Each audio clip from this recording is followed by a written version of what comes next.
Nach der Reha-Klinik habe ich eine Physioverordnung bekommen und habe mit Gott geredet und habe gesagt, eigentlich möchte ich gar nicht in die Physio. Und doch hat Gott mit mir geredet und gesagt, Jana, es ist nicht für dich, sondern für die Physiotherapeutin. Okay, mach es, ist okay. Ich bin gegangen, sie wollte meine Geschichte wissen und hat gesagt, ich glaube an Jesus Christus, ich glaube an Wunder und hat es auch an mir da. Sie hat gesagt, sie glaube auch an Gott, aber sie ist wie tot im Glauben, das hat man auch im Gesicht gesehen.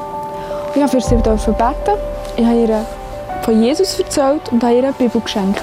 Sie hat gesagt, als du an diesem Tag bist gekommen, hat sie zu Jesus geschrien. Sie hat gesagt, Jesus, wenn es dich gibt, dann zeig du mir das heute noch.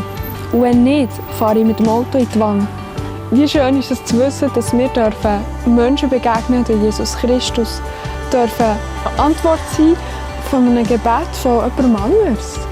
Halleluja, wie gross ist Gott. Und er will auch dich brauchen und dich zum Menschen führen und leiten und dass sie dürfen die Liebe von Jesus spüren.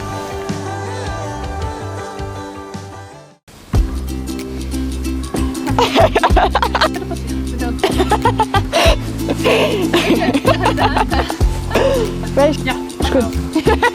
Ist gut. Kannst du mal löschen?